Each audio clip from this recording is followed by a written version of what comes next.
Hello everyone, Atkpwr here with another preview from the Tribute to Normandy 44 for Steel Division 2 with 91st Luftlande. If you guys enjoy these, hit that like button, subscribe, and consider checking out that Patreon link down below. Thanks to everyone who has or currently supports me there. It really does help me out a lot. And check out Atkpwrgaming.com for some cool merch and other things there. Thank you to the Strike team for sending me these videos so I can make this content for you guys. Remember, all of this stuff is still subject to change, and I do not know when the DLC is being released, so don't ask me. So, diving in here, 91st Luftlande. Don't remember anything about this division, so this is all new to me. Recon tab. Doesn't look big. It's not chonky. It's pretty standard, 1-1-2-3 sort of thing. You can definitely fill this up easy enough, but there's not a lot here. But I've noticed a theme with these Axis divisions in this DLC. They seem to have small recon tabs with really good units inside of those tabs. So it's not the usual like small equals bad, big equals big sort of thing. Now the infantry tab is massive, all the way across 10 slots, although not the cheapest we've seen. We've seen a lot of other infantry tabs with like one straight across. This one does have a bunch of 2s and 1-3 at the end there. Tank tab, really small, 1-1-2-3, but plenty of space for some tanks. Support tab here, pretty... it's not amazingly costed. It is 7 slots, which is nice, but you get up to the 2s pretty quick. You only have 3 1-class slots, and then you have a 3 and a 4. You probably never use the 4. Even the 3 is going to be a stretch most of the time. Anti-tank tab, exactly the same. So pretty standard stuff for that. Anti-air looks generous enough. 5 slots is pretty great. You don't need more than that for sure. RD tab is huge with 9 slots here. Wow. With 6 of them being very achievably costed. And the air tab, 5 slots, it's nothing. It's basically obviously smack dab in the middle. Cost-wise, not great, but you'll definitely get 3 planes for sure. Maybe squeeze in a 4th card of planes. So let's do this here. Let's see what we got. Yep, reload. Come on, YouTube. Don't be annoying. All right, in we go. So, bike, don't care. Atkpwr, Fallschirmjäger. Oh, it's Fallschirmjäger division. Oh, that's sick. All right, cool. So we got some Fallschirmjäger all up in here. Up in here. Up in here. All right, this gives this division an immediate chance to be pretty good. All right, so they're Atkpwr. They're Spetstroop. Nothing special here at all. No special transport. Scharfschütze. Okay, I mean, these are all standard. These are good units, but they're nothing incredible. I mean, this is basically just a Fallschirmjäger division recon tab. Fusiliers is abnormal. They're not amazing, but they can be useful. If your infantry tab is lacking, these are helpful. The AT grenade is nice, and with the recon, you can sneak up on stuff, but it's a stretch. Ooh, the Fallschirmpanzer Abwehr. These are fantastic. Panzerschreck.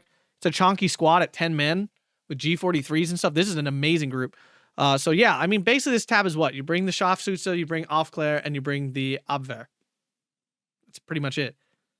There's really nothing more to this. It's a pretty cut and dry recon tab. Neither takes away or adds to the division, basically.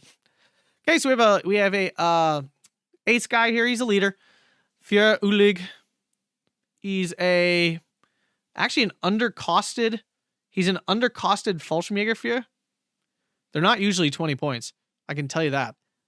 I think the only 20-point leaders in most Axis divisions are Pioneer Führers. And this is definitely not a Pioneer Führer. He's got an AT grenade. So yeah, you definitely take this. I mean, 3 men at 20 points, pretty darn good. So this is probably your A-phase leader. Although there's some other new units in here. So now we have the LL Schützen, new unit to the game. It is a Grenadier squad with better availability. No, wait. No, it's not better availability. I lied. It's lower availability. It's got a Panzerfaust, I guess. 20 points. Yeah, there's nothing special about this at all. It's just I'm trying to see if there's anything cool about this unit. Nope. This is just... Why even make this unit? This is literally just a Grenadier Panzerfaust.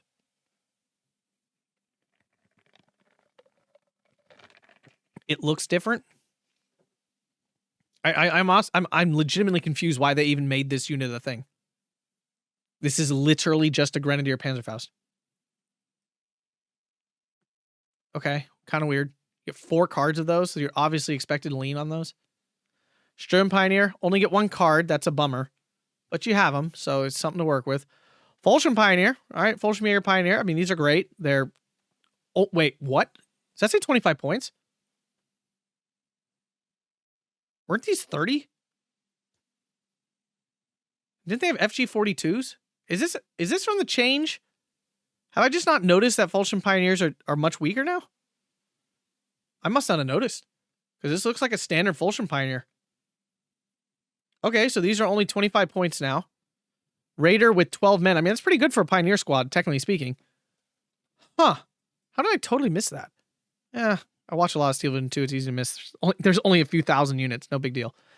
Elo Schützenführer. Nothing special here at all. Regular Pioneer.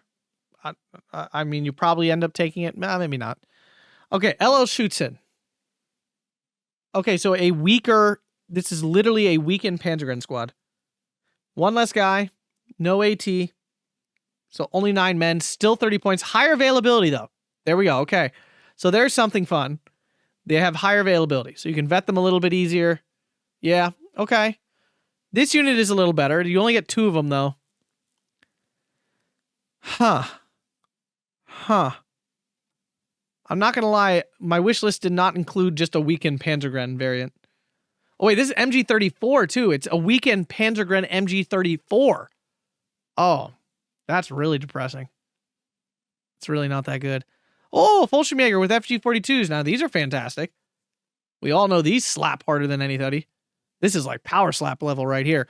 All right, so, I mean, these are basically the backbone of your division here. Oh, and a card of Fallschirmjäger ZF. Oh, yeah.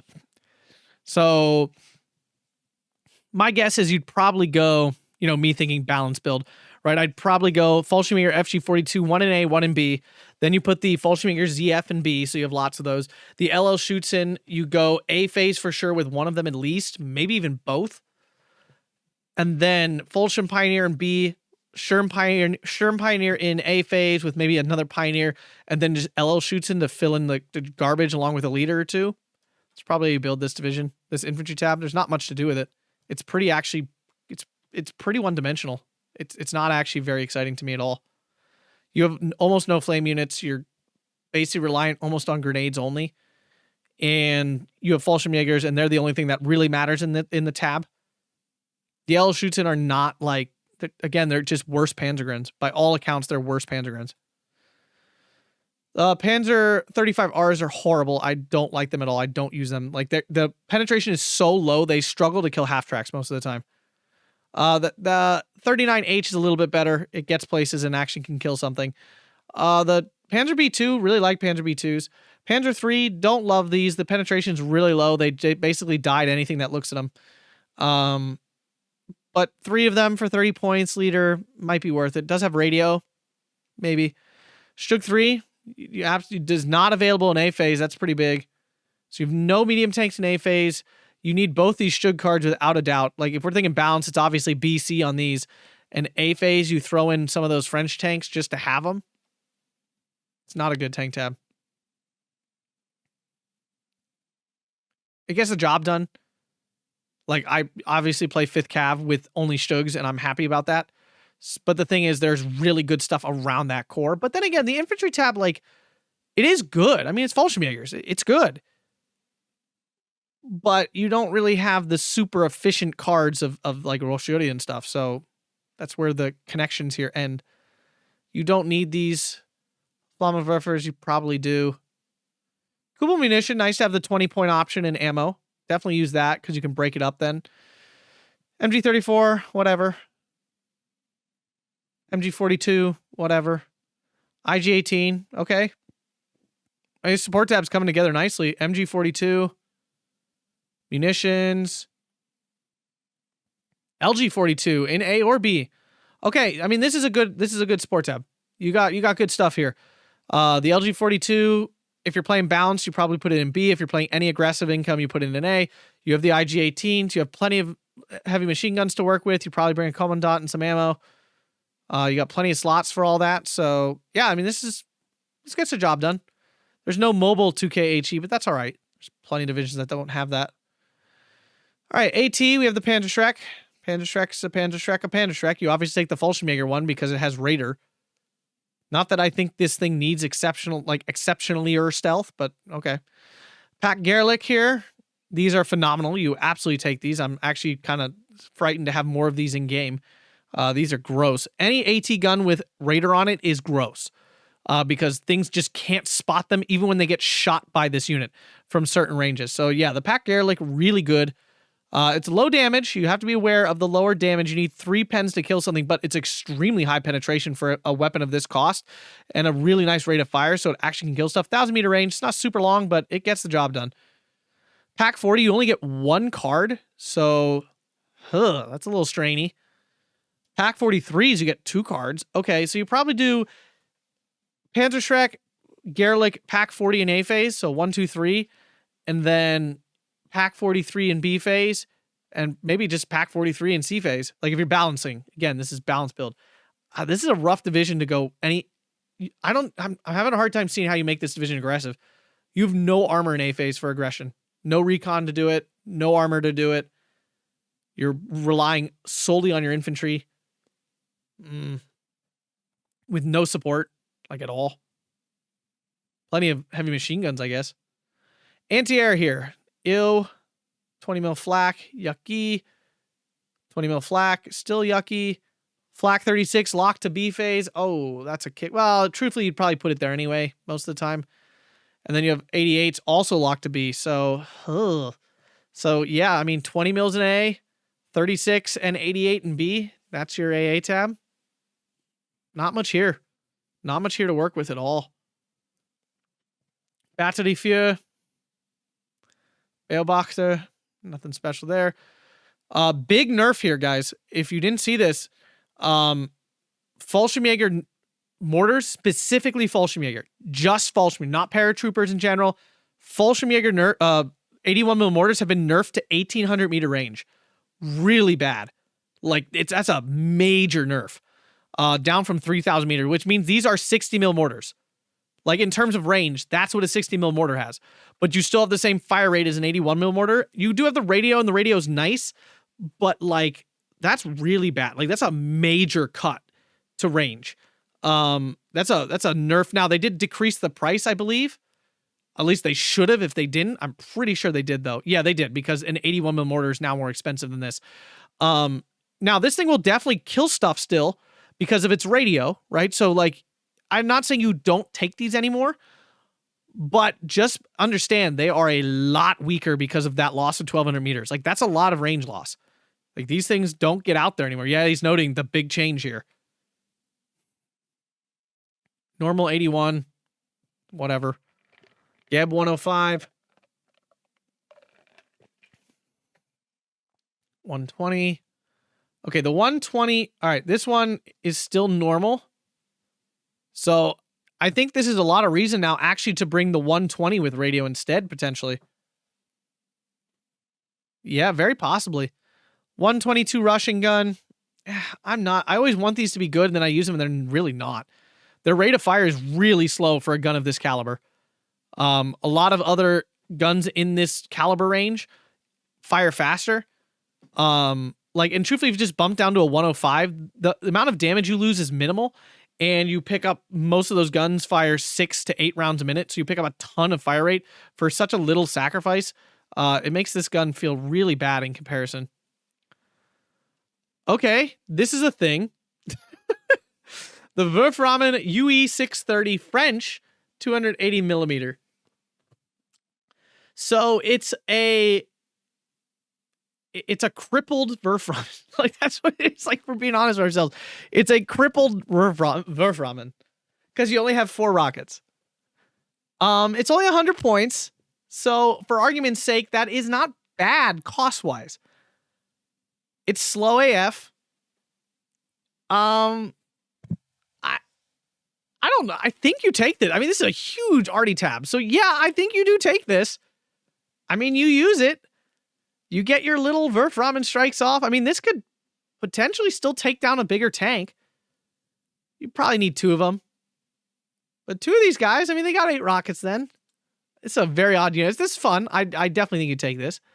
Nebelwerfer 300, you 1,000,000,000% take this. I mean, this is actually good. This is what Nebelwerfers are meant to be. So yeah, you 100% take this. The problem with that Wolframen too, if it doesn't come with ammo. This one does, so that's great. The Kubel 152 off map, this is pretty good, honestly. Again, we saw this in another division. This seems like a very pushed off map because it's still 152. You get 3 strikes of it for only 120 points, and these days that's really good rate. Most off maps are landing in the 150 point zone, so not excited to see this. I do not want off map to creep up in power in any way whatsoever. You have the 152s, the Russian capture gun. This thing is okay. It's 4 rounds a minute. So for a 150 millimeter gun, technically the rate of fire is quite good. The accuracy is not anything incredible, but I mean, you do have a lot of options here. You get 2 Nebelwerfer, so you take the Werframen thing. You probably take the radio mortar still. Maybe you try out the 120 mil mortar. You take the wonky. Well, I already said the Werframen thing. You take the Nebelwerfer 300 mil. Maybe you take 2 of those. So that's 5 slots. We still have room. You have a battery fear, and then maybe you shove in one of those 152s. I mean, if you have to, you can take one of the Nebelwerfer 300s out. But yeah, I mean, you got a lot of arty here. It's a good arty tab. You got a lot of stuff. Air tab. Let's see what we got. Recon, BF-109, not a great fighter, but it's something, I guess. Ju-88, terrible bomb loadout, like really, truly atrocious. I would not use this plane ever. This will kill nothing and do almost nothing. BF-109 with the rockets is okay. It's pretty fast. The rockets sometimes kill stuff. Like if these are completely unharassed, they have a chance of killing things. If there's any harassment at all, these will not kill a thing. Like any AA will stop this from doing anything. Focke-Wulf 190 G3R1 has a great gun loadout, but is bad resilience and really not fast at all. So not a great fighter here. I honestly think I'd take the BF-109 over it because you get 4 of these, or you can vet it up to 3, and you just have more to work with. And this actually catches things and can kill things. This can barely catch stuff and still dies really easily. Focke-Wulf 190 G3R5. I mean, it's a great bomb loadout. Fragile plane. I'm not a big fan of bad resilience dive bombers. I just too fearful of them dying very easily and you getting 1 kill with them. These are really awesome though, because you can turn off the bombs and do 2 strikes in 1 call-in. It takes a lot of micro and your opponent needs to have no AA for it to work, but I mean, that does have potential to be a total blowout. Ju-88 with good bombs. This is great. This plane is fantastic. And the availability curve is really wonky. It's 146. So you 100% bring this in B. These are great. 100% you use these without a doubt. Probably the best plane in here. And then we have the Focke-Wulf 190 G3. Sorry, it's on my nose. I mean, it's just a bigger version of this other Focke-Wulf. Same availability. You absolutely bring this one. No question. 5 points for like double the bomb loadout. I don't understand why that's even a choice. It's really weird because the availability is the same. You have 2-4 and this was 2-4-6.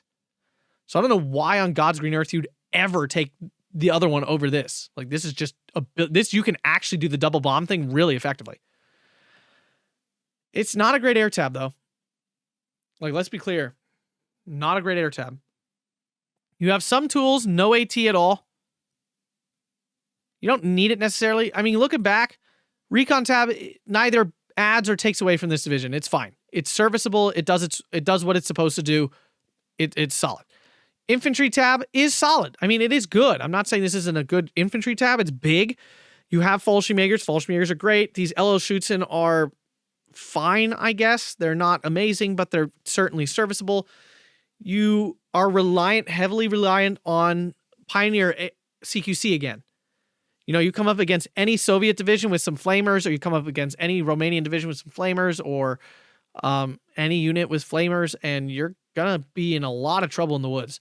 Your grenade units are gonna struggle. Now, if you come up against divisions that are mostly submachine guns and pioneers, then you'll do fine. But again, very common trend in these Normandy divisions. Tank tab is not. It's fine. It's a Stug.